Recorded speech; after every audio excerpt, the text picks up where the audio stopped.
Have you ever watched the life you built for 20 years shrink to a suitcase scraping across the garage floor and two zeros blinking on a screen while the tornado siren wails outside?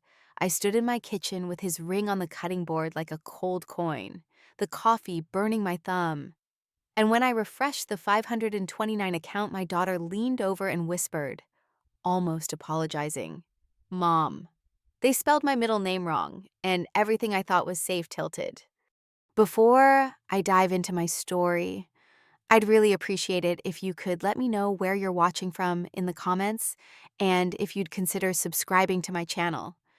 It would mean the world to me and help me keep sharing more stories like this. Thank you so much for being here.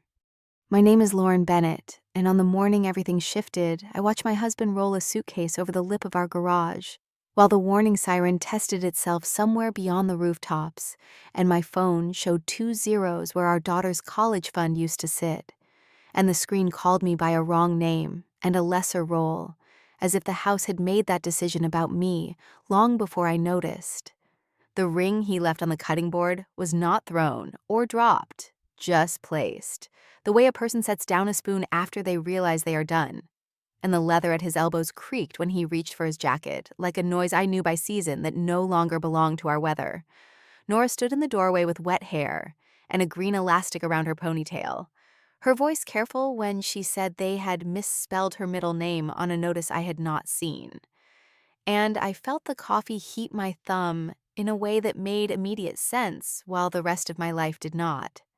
He did not argue or apologize. He repeated that he needed room to breathe and that he would figure it out. And when he asked me to move money that no longer existed, I did not recognize the man in my kitchen who could say it that way. He left the garage light on, and a ribbon of cold air slid under the door and lifted the corners of a grocery list on the island, so the paper tapped against the wood like a small, stubborn pulse. A message from school chimed in, addressed to Mr.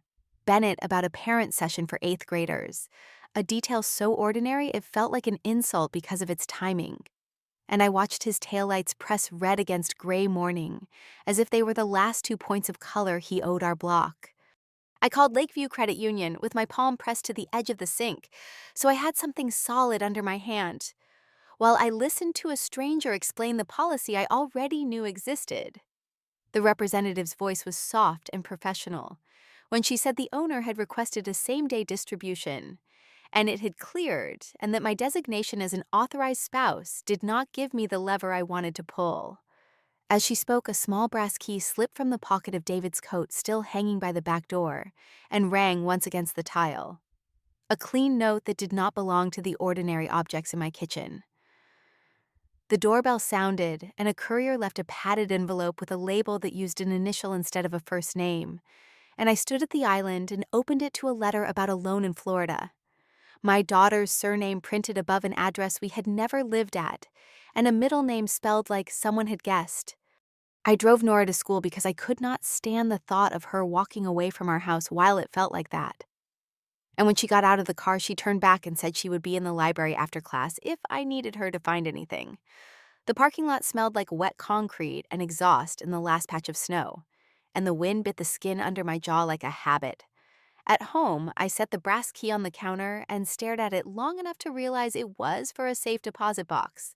The weight exactly right. The teeth cut shallow the way those keys always are. I placed it in a small bowl by the door, and the sound it made against the ceramic was so final, I almost put my hand over it to muffle it. He called once with a number I did not recognize, and I let it ring until the voicemail caught it. And the silence that followed felt like a hallway after everyone has left and you hear the building settle on itself. I made a list with a pen that left an ink blot on the first line. And I wrote the credit bureaus and the student plan and the federal site that handles identity theft, and the attorney my coworker had recommended with more faith than I had at the time. When Nora came home, she asked if we could sit at the dining table and go through the list together, and she took the binder she'd been building out from under her bed like a child dragging out a box of photographs. Not to show off, but to keep us from losing track. She had printed the one thing that seemed to matter that day, a county record from Florida, that showed a purchase agreement with a date that matched the afternoon David said he had to meet a client, and a tax line with a number pattern that made my stomach go tight. Nora did not say she had broken into anything or done what she should not. She explained how he had set up family sharing features when she was small so her homework could sync to his devices, and how some confirmations traveled into that shared space without him noticing. How public records sometimes are just that. There were pages with his signature in places I used to sign with him, and pages with names that were ours and not ours. And I read until the words turned slippery, and the white of the paper hurt my eyes.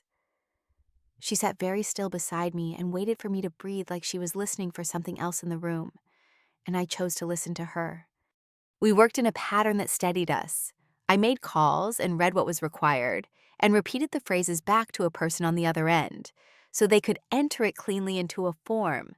And Nora took notes and slid the confirmations into plastic sleeves that made sharp paper safer under our hands. We froze what could be frozen. We filed the report at the federal site. We contacted the plan and asked for a hold and a review. And the person on that line explained the difference between an owner and a person who pays into something they do not control. When I hung up after the plan call, I pressed my thumb into the soft part of my palm to keep from hitting the counter with my fist, because breaking something would have solved nothing and only added a mess. Nora wrote the reference number in her careful hand and said we could borrow her teacher's flatbed scanner if we needed to turn anything into a file for the attorney. We met attorney Camille Ortiz over a video call because her calendar was full and mine could bend more easily. And the square on my screen filled with a woman whose voice did not require me to be strong to deserve her help. She laid out the path in calm words, a temporary order to keep him from moving what remained, a petition that would name the waste for what it was, notices to the places that needed to understand new boundaries. She told me to keep records, not because we wanted to ambush anyone, but because if we were asked questions later, it would be easier to answer them with paper than with memory. After the call, I leaned my head against the cool door of the refrigerator and let the chill register because it was a physical sensation I could control. The moments that made me angry were small and petty and relentless. The parent organization sent a reminder to David for a meeting he did not plan to attend and left my name off a letter I had signed up to receive. The clerk from a title office called our landline using a number that followed its owner through a system and addressed me as a person I had never been. And the voice was not cruel, but the mistake sat in my ear long after the call ended. In the grocery store, a woman from our street asked how David was settling into his new place, as if I had been a person sent to deliver him a casserole, and not the one he had left. I nodded and said I hoped he was well in the same tone I use when I excuse myself to pass someone in a narrow aisle, because I am still the kind of person who believes in keeping aisles clear. Nora asked if I could drive her to the post office because she had prepared something and wanted to send it by hand instead of dropping it in a box. She had assembled a packet with a summary in her own words and examples taken from public sources that showed patterns someone with authority might want to look at. And she sealed the envelope with a strip of clear tape like a person closing a small cut. At the counter, the clerk waited and stamped a label and slid it into a bin behind the partition. And we stood there until it disappeared from sight. Because sometimes watching a thing leave you is the only way to believe that it is gone. On the ride home, Nora looked out the window at the thin ice still clinging to the edges of puddles and said nothing. And I was grateful for a silence that did not need to be filled. 3 days later, one of Nora's friends who worked on a lower floor of a glass building downtown sent a video, and the reflection of the lobby looked like water, cold and bright and unforgiving. A woman with a bright handbag walked between two staff in suits, whose expressions were fixed in a place that was not unkind and not soft. And the sound of a single pair of heels on marble echoed in the way a metronome keeps time for a piece played slowly. We watched the clip once and then again without any noise, and when Nora set the phone down, she did not look triumphant. She looked tired in the way a person looks when a heavy thought finally drops. That afternoon, a transcript of a voice message from a title business in Florida appeared in the shared space we still had not dissolved. A careful voice explaining that the account had been closed due to a possible fraud, and they would not be moving forward. And I read the words until the letters felt like a small ledge under my feet. David called the next day just after 2, when the winter light had gone flat and the kitchen looked like a room in a faded photograph. I turned the speaker on and set the phone on a napkin because I could not bear the direct sound on wood. And he spoke in a rush that carried the shape of a story he wanted me to accept. He told me there had been an opportunity, and he intended to replace what he had moved, that he had never meant for anything to land on us, that if I cared for him, I would call off whatever we had set in motion. Nora met my eyes, and I handed the phone to her because I had reached the end of my ability to be the person who answers him. She said his name, and then she explained what we knew in the same tone she uses to walk a friend through homework. And when she finished, she ended the call without raising her voice or adding a last word to win anything. The house felt different after that, lighter in some corners and heavier in others, like a room you have moved furniture in and your steps keep looking for a chair that is no longer where it was. We made an appointment with Dr. Alana Price, and the waiting room had the colors of the sea and drawings by children taped to the walls in that crowded way that signals a place used by many. Nora went back alone, and when she came out, she looked the same and different, composed in a way I recognized for myself. And the doctor asked if she could speak with me for a minute. She said Nora understood what had happened better than many adults would, that she had chosen structure over collapse, that my role was to keep the structure humane, not a fortress that walls out everything, including the softer parts of living. She said grief moves in its own slow shape, and the way it looks on one person tells you little about the way it feels to them. And I nodded because I could do things for a living and still not be able to do them for myself. We filed the petition when the snow started to thin at the edges of parking lots, and the courthouse air smelled faintly of old paper and floor polish. Our case number landed where it needed to go, and a small correction was made when the clerk noticed a filing David had tried in another county to set himself up first. And Attorney Ortiz handled it with a tone you might use to ask for the pepper to be passed at a crowded table. The judge granted a temporary order that set some lines around accounts and named the waste of funds for what it was. And I learned that sometimes the sound of a stamp hitting paper is the only thing you need to hear in a room. In the hallway after, David stood near the water fountain with an expression that looked like an empty picture frame, and I walked by without slowing and pushed through the heavy door to the stairs, and the hinge spoke in a voice I decided to take as encouragement. We moved across town to a small place with 2 bedrooms and windows that caught afternoon light like bowls catching rain. The building had been a bakery a long time ago, and on damp mornings the hallway carried a ghost of yeast and warmth, and the apartment door took a chain lock without complaint.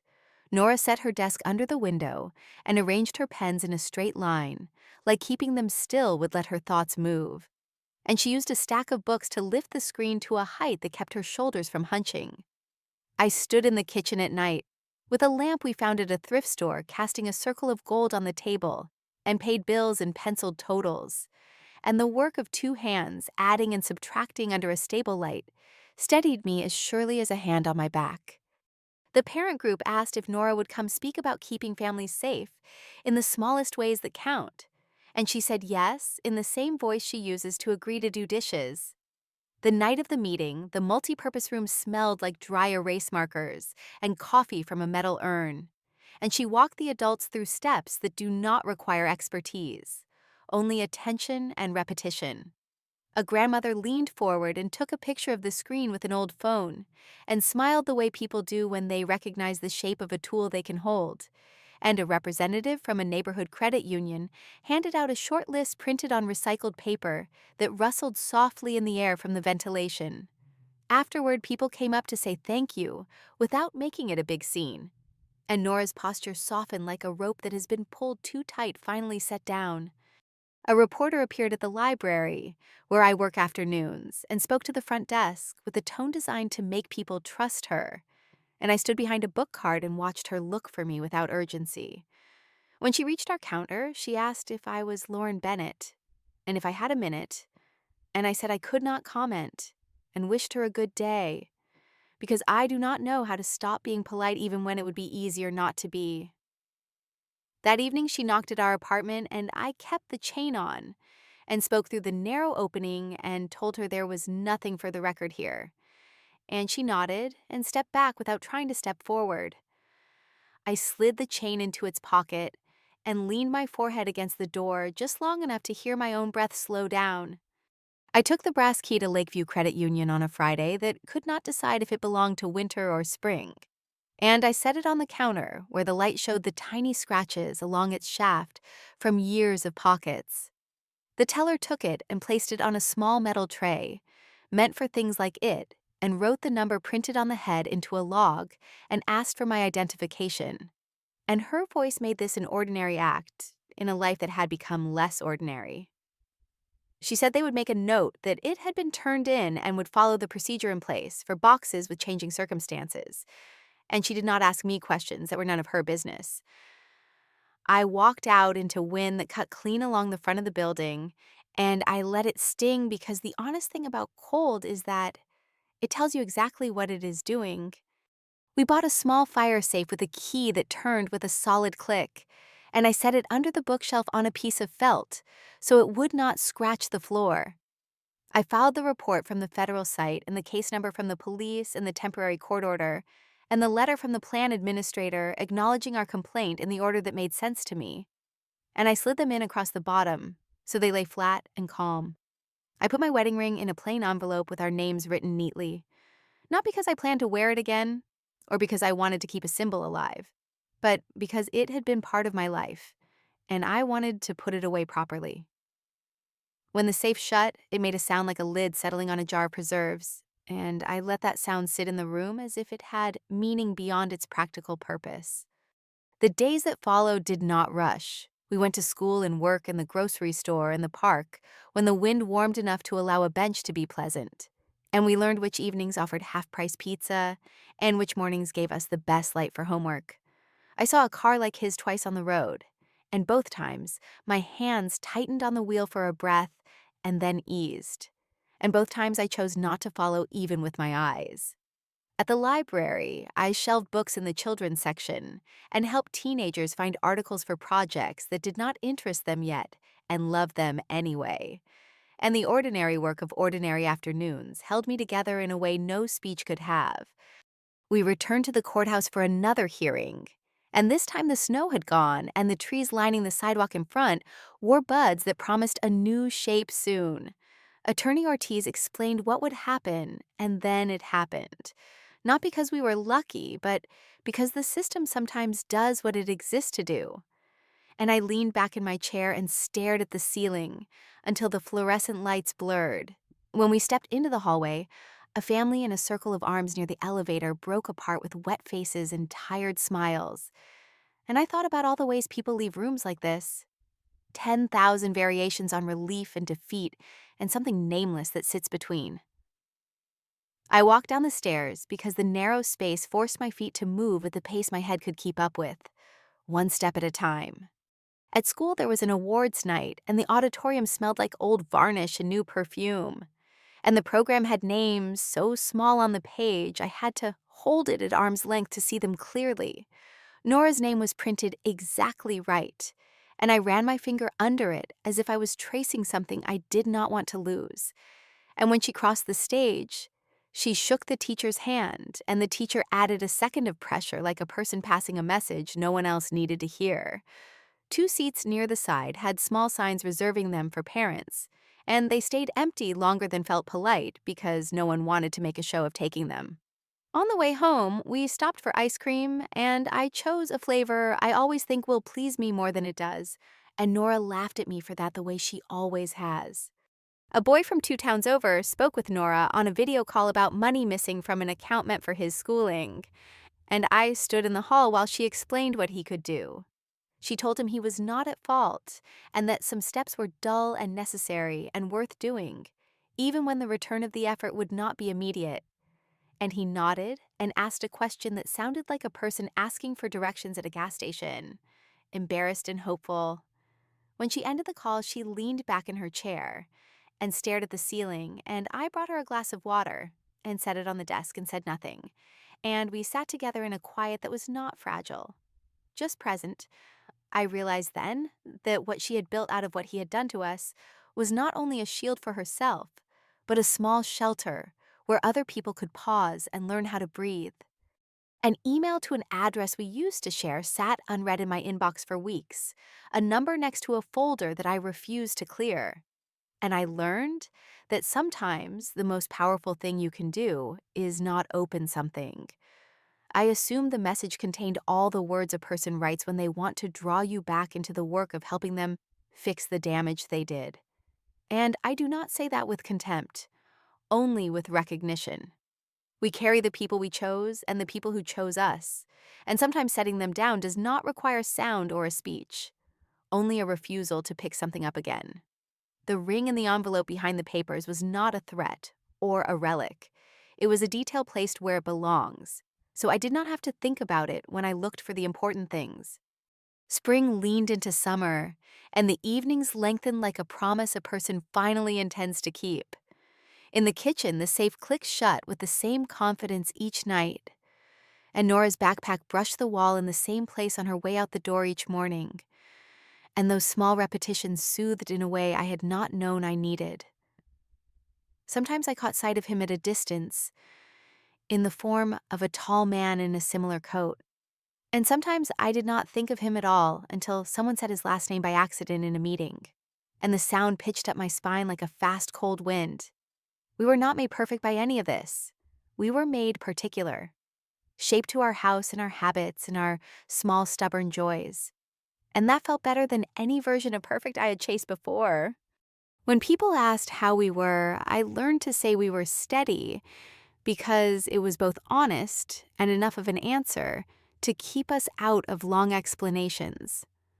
I could have talked about the day we stood in the credit union and I slid a key across a counter, or the night I listened to a doctor tell me my daughter had chosen structure over collapse. But I came to prefer the words that named a direction without dragging every mile of the road into the room. Nora learned that she did not owe anyone more than she already gave in the work of her days, and I watched her draw a circle around her time that was firm and kind. I pressed my palm to the cool metal of the safe now and then when I reached for a file and felt the steadiness of things we had gathered with care. And I shut the door gently when I was done, because I did not want to wake sleeping paper. The morning the school year ended, the sun fell across the table in stripes through the blinds and warmed the place where Nora had written a list for the day. We ate the apple fritter first from a box of donuts, and the sugar dusted our fingers and left a ghost on the napkins that looked like a map of nothing we needed to follow. And she slipped a thinner binder into the safe with a motion that had become easy in her body. I put the envelope with the ring behind the stack where it did not catch the eye, and turned the key until the metal seated itself in a way that felt inevitable, not dramatic. We locked the door and set the chain, and went down the stairs into air that smelled like cut grass and hot tar, and the promise that this summer would belong to us in a way no one else would be allowed to name. By the time summer stuck to the screen door, the sirens were only distant tests. The loudest sound in our home was the soft thud of the safe, and Nora's backpack brushing the wall on her way out. I keep his ring in a plain envelope behind the documents. Not as a threat, not as a keepsake. Just proof that a life can be filed and then left alone. We eat simple dinners, we sleep, we wake, we lock the chain. And nothing inside us apologizes for any of it. Some days, I still catch the glow of an unread badge and let it fade, because peace is sometimes the things you do not open. Maybe that's how healing happens. Not in fireworks, but in the daily click of ordinary locks. If you've ever had to close a door on someone you loved, what helped you keep it closed without hating yourself?